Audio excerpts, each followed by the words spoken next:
Assalamualaikum. Waalaikumsalam. Wah, lagi makan apa? Wedang ronde. Oh, ikan ronde. Enak buat apa? Sore-sore sambil Hangat-hangat ya. nunggu maghrib. Oke. Jahenya pun juga hangat. Kacangnya banyak. Kacangnya banyak. Makan dulu ya, satu dulu ya. Ya, Pin, kemarin kan investasi masih ada yang belum. Antara apa properti, saham, apa lagi ya? Reksadana ya. Yes, tiga. Nah, Tiga yang belum. coba deh kita selesain satu lagi apaan? Properti aja deh. Ini ya, berhubung kalau saham sama reksadana itu perlu ada laptop. Ada papan. Oke. Karena aku mau nunjukin grafik saham, terus apa itu reksadana tuh. Mesti dijelasinnya lebih enak kalau ada laptop, ada papan tulis. Kalau properti bisalah sambil kita ngobrol gini ya. Ya. Properti, oke, investasi properti. Ini kebetulan hobi nih. Hobi dari 2011 ya kita ya. 2011. Jadi properti itu kemarin kan sesuai dengan tabel yang aku bikin, passive income, capital gain. Oke. Di tengah-tengahnya ada yang memberikan double. Ya passive income, ya capital gain. Ingat? Properti ini gini. Kita misalnya beli rumah. Oke? Oke. Sebisa mungkin sih. Ya kalau rumah yang untuk ditinggalin sendiri, mungkin kan KPR dulu. Ya. Namun kalau yang buat investasi itu sebisa mungkin cash gitu loh. Cash. Tidak di KPR, karena kalau KPR passive income apa malah capital gainnya bisa ketarik lah intinya untuk bayar cicilannya aja. Oh iya, karena ada ininya ya. Ada rate cicilan Ada kan, rate-nya, ya. ada rate kalau kita pinjam di bank, dan itu kan rate-nya lumayan. Misalnya 3 tahun pertama 5%, habis itu bisa sampai 11%, 12%. Ya, 9. Ibaratnya untungnya ketarik ke situ semua. Betul. Jadi kalau investasi properti yang benar-benar invest, cari passive income dan capital gain, itu cash sebisa mungkin. Pada umumnya balik modal berapa lama? Jadi gini, aku kasih contoh case gini ya. Rumah itu properti ini yang paling capital gain yang paling bagus menurutku itu rumah. Kan pilihannya rumah atau apartemen, atau mau beli tanah bikin kontrakan. Atau sekarang model tuh ada tanah terus kita sewain nama minimarket gitu? Bisa juga, cuman itu model bisnis yang terlalu kompleks lah, kalau mau dijelasin di sini bisa lama gitu kan. Pertama, beli rumah. Rumah itu kan ibaratnya kalau apartemen kan naik.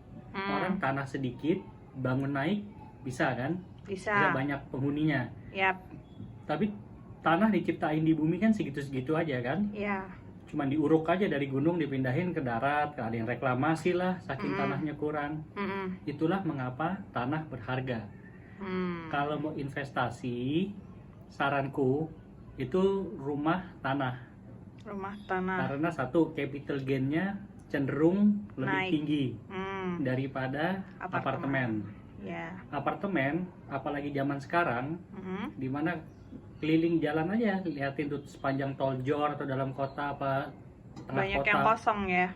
Selain kosong, banyak banget yang lagi dibangun. Artinya supply and demand-nya kan, ya supply itu lebih banyak, apalagi sekarang. Oke? Oke. Nah, itu tuh apartemen kalau kita beli dari sebelum dia dibangun, apa sebelum dia topping off tuh tutup atap, Ya. Masih kita murah. masih bisa dapat, ya itu masih di bawah nilai bukunya lah. Iya, benar. Begitu dia udah jadi, semua dipasarin biasanya langsung naik. Langsung naik, mahal. Misalnya beli 1 miliar, langsung naik jadi 1,2, 1,3 miliar gitu loh. Di situ capital gain-nya, tapi habis itu harganya cenderung stuck. Malah ada yang turun. Ya. Ya, adalah beberapa apartemen di Jakarta yang dia tuh, aku nggak mau sebut di mana, yang ibaratnya towernya banyak banget. Search aja di Google apartemen. Itulah, ya itu apartemen bukan yang mewah banget, yang biasa. I know. Banyak banget yang lagi dijual. itu kan perang harga jualnya kan. Dulu akhirnya. itu waktu sebelum pas dibangun tuh murah banget itu Murah, kan. tapi kan naik hampir 2 kali. Terus sekarang akhirnya kan pada perang harga jualan. Ya dong, kalau mau laku lebih cepat ya murah dong. Iya benar. Ya paling dia cuma dapat untung 30% daripada waktu belinya dulu. Dikontrakin pun lagi persaingannya agak berat lah untuk apartemen, karena ada kos-kosan yang sekitar Sudirman Tamrin, Kuningan itu kan juga ada banyak kan. Walaupun ya tetap ada kalau lihat, tapi jangka panjang. Kalau rumah pun juga ada beberapa pilihan, menengah ke bawah, menengah apa menengah atas. Menengah ke bawah tuh yang Di kayak bawah- petakan gitu ya. Di bawah 500 juta lah. Kalau menengah itu mungkin 500 sampai 2 M, apa 1 miliar lah mungkin ya. Di atas, menengah atas tuh di atas 1 miliar. Oke. Di atas 1 miliar tidak liquid. Maksudnya liquid tuh jualnya perlu waktu lebih banyak. Yang kontrak pun juga nggak begitu Tertentu, banyak. Iya iya. kan, orang kalau rumah 1 miliar lebih Ekspatriat ya mau umumnya ya. dikontrakinnya berapa gitu kan. 30 Kalau juta orang- setahun mendingan orang nyicil. Iya, kalau orang lokal mendingan nyicil ya kan. Iya, kalau pengalaman kita kan kita rata-rata yang menengah bawah. Yang kita punya di daerah yang kayak di Masih Cikeas, berkembang. dekat pabrik, terus di sekitar Bekasi yang ibaratnya perumahan yang di bawah 500 juta itu tuh masih oke. Misalnya modal 400 juta dikontrakin sebulan bisa 15, itu kan berarti sekitar 3% lebih kan, 3-4% kan, Ya, bener kan, di Benar. margin dari investasi 400. Kalau dapat 12 juta aja kan 3%, ya. ya kan? Sementara kenaikan propertinya, Nah, kenaikan juga pasif income-nya dapat 3%, sama kalau kayak kita depositoin di bank, ada capital gain bonusnya. ya, harga propertinya Ya, naik. harga kan naik lah, ya kan? Ya coba aja 5 tahun lalu rumah di daerah kalian berapa, sekarang udah berapa? Iya, Kecuali benar. banjir. Itu lain cerita lah, itu lain cerita lah, apes lah. Bisa Jadi properti dijual. menariknya gitu, tapi ya beli kalau emang buat investasi, Kalau lihat. bisa cash. kalau bisa cash, dan dia menengah ke bawah aja di bawah 500 juta. Karena kalau mau jual lagi lebih liquid, lebih cepet lah, lebih banyak Lebih cepet, lebih banyak ini ya, orang yang mau beli ya. mau beli, dan dikontrakin pun nih, ya kayak kita kan, yang kontrak keluar pasang apa banner dikontrakan, banyak aja yang Banyak nelfon. yang 2 nanya. minggu 3 minggu Udah isi lagi. isi. Alhamdulillah. Coba kalau yang rumah rada mahal pasti jarang, ya kan, Iya benar. jual aja susah. Tapi sesuai lah itu, kalau ngontrakinnya kan mahal juga. Nah gini, mahalnya seberapa? Yang pengalaman kita ngontrakin rumah yang harganya 1 miliar itu mungkin cuma 20-25 juta. Artinya kan cuma 2,5%. Iya. Iya kan, 2% 2,5%, sampai 2,5%. Gedean yang mana 400 bisa dikontrakin 12 juta Oh, sampai 15 iya ya. juta. Iya, lebih gede yang kecil-kecil ya. Nah, terus gini loh, mungkin waktu kita masih muda nih, gue pengen punya properti banyak. Beli, ada duit beli, dapat bonus beli, ada deal proyek atau beli. Cuman sekarang kan udah umur semakin ini kan, keinginan tuh udah berkurang. Lebih pengen punya dana yang liquid, yang cash keras. Nah itu makanya dia cari yang liquid, yang nggak begitu mahal, yang gampang, dan rumah yang menengah ke bawah tuh kenaikan persentasenya lebih besar daripada yang gede. Iya. Karena rumah yang besar itu misalnya tuh apa ya, kita beli, kalau bisa hindari klaster yang cuman 10 perumahan apa-apa itu ya. Mendingan komplek besar ya. Dengan komplek besar sekalian, karena klaster harganya begitu dia selesai dibangun stuck.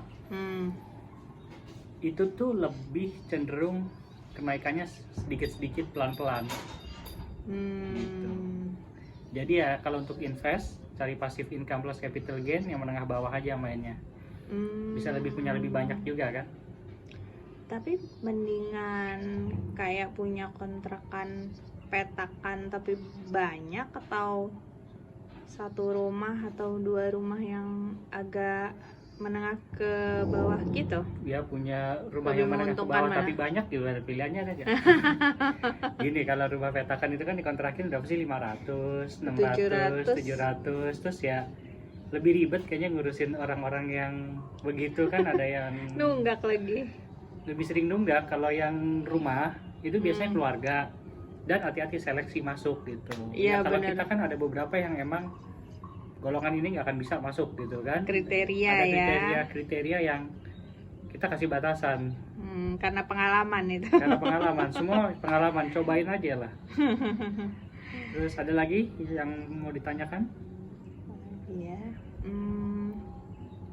Kalau caranya memulai, misalnya baru mau ini nih, baru mau punya properti, taruhlah buat yang ditinggalin dulu deh, bukan investasi. Misalnya gajinya UMR gitu, gimana caranya buat, ada nggak tips-tips buat nabungnya, atau gimana harus disisihkan berapa persen? UMR kan 4 juta, ya 5 juta kali ya.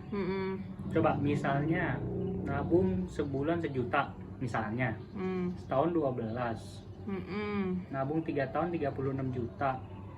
Nah sekarang kan lagi ada cicilan DP 0%. Baru ada kan, coba aja ikutan itu, cari aktif, cari perumahan subsidi namanya. Subsidi yang di rusun-rusun itu bukan? Ada, tapi di pinggiran, Kerawang, ya? Cikarang, Citayam yang waktu itu ya kita lihat ya. Iya kayak begitulah ya, emang agak jauh, bukan tengah kota. Cuman ya dengan duit segitu mau dapat apa gitu. Satu, manfaatin DP 0%. Oke? Kedua, misalnya dapat warisan, harus langsung jadi properti. Oke. Ketiga, kalau habis jual properti harus dapat properti. Jual properti harus dapat properti. Itu prinsip investor harga mati seperti itu. Walaupun dapatnya lebih kecil dikit, ya kan, kalau orang tua kan gitu kan, jual rumah gede, tabungan, terus bagi-bagi gitu, misalnya bagi-bagi waris, dia beli yang kecilan biar ada pegangan. Ya, it's okay, yang penting kan masih jadi properti yang harganya naik kan, gitu. Terus kalau misalnya nih, mumpung masih muda, mendingan nabungnya tuh buat rumah dulu ya. Kalau strategiku dulu kan, buat kenapa? Yang baru-baru kerja. Portofolio gitu. Duit dia, aset kita kan paling banyak di properti, dibandingin di obligasi, apa di saham, apa di emas, apa di dolar kan. Misalnya dari duit kita mungkin 80% nih bentuknya sekarang properti. Walaupun gue sekarang lagi mau liquidin satu-satu kan, mau jualin, ganti obligasi aja gitu. Iya, kali kan, ada yang mau beli rumah ya, bisa hubungi saya. Rumah, tipe berapapun ada. kan udah pensiunan kan, lebih nyari ini kan, lebih nyari yang liquid, passive income. Terus ya pegang cash keras lah biar bisa buat apa, traveling atau apa kan. Jadi aset tuh waktu masih muda nggak apa-apa kumpulin, sampai misalnya dari mulai kerja sampai umur 35, 40 atau 45 gitulah ya. Habis itu kan di umur ini pasti kan harganya udah, ibaratnya yang kita beli 150 aja sekarang udah jadi 300 lebih kan. Iya. Udah 2 kali kan dalam 9-10 tahun. Iya kan? Nah, kalau ini kan di periode waktu ini kan harganya udah naik tinggi. Harganya sudah naik tinggi, passive income-nya juga udah dapat.